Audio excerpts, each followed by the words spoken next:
So I have a degree in electronic engineering, and I like to take some of the philosophies from my engineering degree and apply it to my business.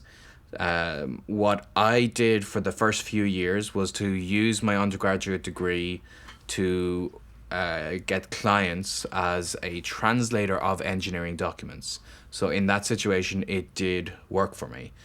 However, what I currently do is not directly related to my university degree.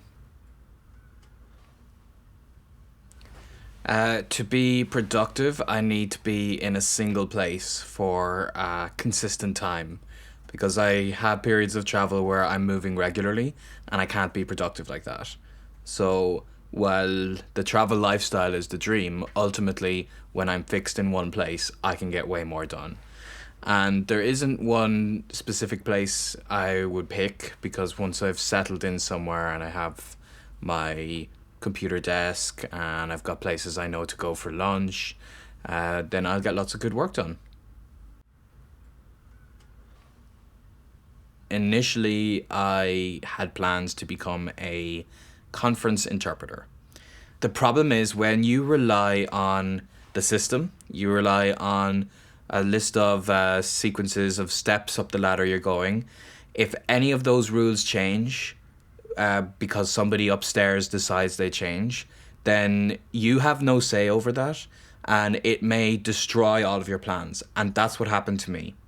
And I had to think very, very fast. And that is the moment I made a transition, not into starting my business, but into a location independent lifestyle, which then led into me being flexible enough to start my own business.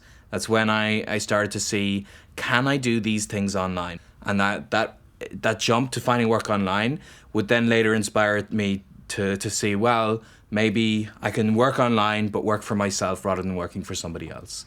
And I think that big mistake in just seeing that I can't spend my whole life thinking I'm building up to something that somebody else controls, because if they control it, they can change their mind.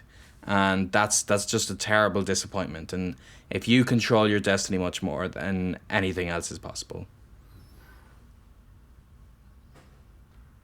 I think my biggest achievement of all is that every single day I get dozens, if not hundreds, of emails just to thank me. So that's separate to other emails asking me questions and stuff.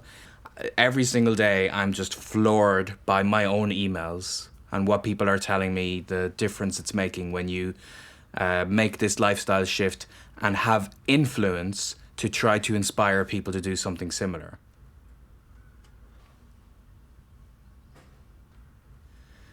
I have not had a strategy to get to where I am. I have a philosophy in life to make many mistakes and to learn from that and to process it. And I mean, I could go back in time and tell myself, do this, do this, do this. But ultimately, I think it took me a very long time. It took me 11 years of traveling to get to the place I am now. And maybe I could have done it in 1 or 2 years, but the only way I could have done it faster, it would be to have given myself an extremely complicated list of instructions. So I think I did the right thing. I tried, I made mistakes, I tested out things that didn't work, and I found things that did work, and I expanded nice and slowly. I think the problem is if I got to where I am now very quickly, I may have had the same influence, but I wouldn't have the same appreciation. And I think a little bit of humility is important because I had to work for an extremely long time to get here. I appreciate it more and I don't take it for granted. So I think that's important for people to realize. It might take time, and I would just tell myself, keep doing what you're doing, and that would have gotten me to where I am. I guess the one mistake I did make is I could have started my business much sooner. Because, like I said, I've been traveling for 11 years, but I've only been blogging for 5.5 years. And the reason is because I believed for the first few years, as I read other travel bloggers, I believed I can't do that. I didn't get a high grade in English in school, so I'm not a writer. I I'm not interesting enough, so I can't write something that people would care about. I would tell myself all of these, and that meant I started very, very late.